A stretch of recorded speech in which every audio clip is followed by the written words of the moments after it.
আমরা চাই স্বাস্থ্যসেবাটা জনগণের দোরগোড়ায় পৌঁছে দেওয়ার জন্য। বিগত স্বৈরাচারের সময় আমরা দেখেছি সবচেয়ে দুর্নীতিগ্রস্ত খাতের একটা বিভাগের অংশ ছিল স্বাস্থ্য খাত। যেহেতু 24 বাংলাদেশে এই বাজেট প্রণয়ন হবে, আমরা চাচ্ছি যে সেই গতানুগতিক ট্রেডিশনাল ধারা থেকে বের হয়ে এসে এর কাঠামোগত সংস্কার এবং বৈষম্য হ্রাস করা বাংলাদেশের স্বাস্থ্য খাত 2026-27 অর্থ বছরের বাজেট টেকসই উন্নয়নের কৌশল ও করণীয় খুব ইম্পর্টেন্ট একটি বিষয়।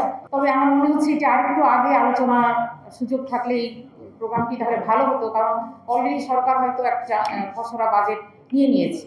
তারপরে আমি মনে করি আজকের এই আলোচনা অনেকটা গাইডলাইন হিসেবে কাজ করবে। জাতীয় বাজেটকে আমরা একটা সবসময় গতানুগতিক আয় ব্যয়ের বিবরণী ধারার মধ্যে দেখতে পাই।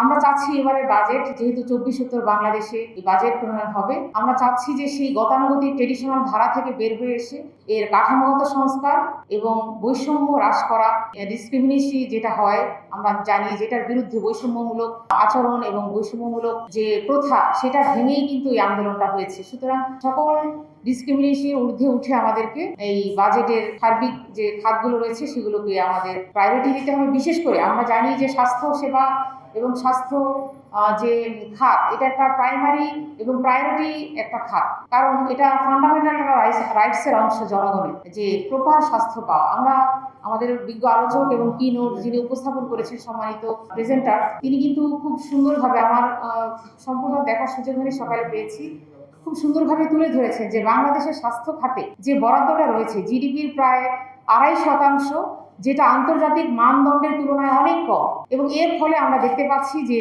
জনগণের প্রায় 70% এই চিকিৎসায় তারা ব্যয় করতে হচ্ছে তাদের নিজস্ব অর্থ ব্যবস্থাপনায়, যেটা তাদের জন্য খুবই চাপ হয়ে যাচ্ছে সাধারণ জনগণের জন্য। আমরা চাই স্বাস্থ্যসেবাটা জনগণের দোরগোড়ায় পৌঁছে দেওয়ার জন্য। আমি একজন জনপ্রতিনিধি হিসেবে এবং একজন নাগরিক হিসেবে আসলে স্বাস্থ্যের সেবার সাইডটা যে দুর্গতি দেখতে পাচ্ছি, এটা আসলে আমাদের 55 বছরের বাংলাদেশে এটা কাম্য ছিল না। তবে এটা আমাদের স্বীকার করতে হবে যে দুর্নীতি এবং স্বচ্ছতার অভাব, জবাবদিহিতা, প্রপার মনিটরিং, ট্রান্সপারেন্সি, এই বিষয়গুলো যদি আমাদের থাকতো শুরু থেকেই, তাহলে এই স্বাস্থ্য খাতের মতো জায়গাটা এতটা দুর্নীতিগ্রস্ত হয়ে যেত না। বিগত স্বৈরাচারের সময় আমরা দেখেছি সবচেয়ে দুর্নীতিগ্রস্ত খাতের একটা বিভাগের অংশ ছিল স্বাস্থ্য খাত। এখানে অনেক দুর্নীতি হয়েছে সেবার নামে। সেবার মানসিকতাটা যদি আমাদের না থাকে, আমাদের ট্রান্সপারেন্সি এবং দুর্নীতিমুক্ত পরিবেশ যদি আমরা নিশ্চিত না করতে পারি, যে কোনো সেক্টরই হোক সেটা যদি করাপ্টেড হয়, তাহলে কিন্তু আমরা কখনো আমাদের জনগণের দোরগোড়ায় সে সেবাটা পৌঁছে দিতে পারবো না।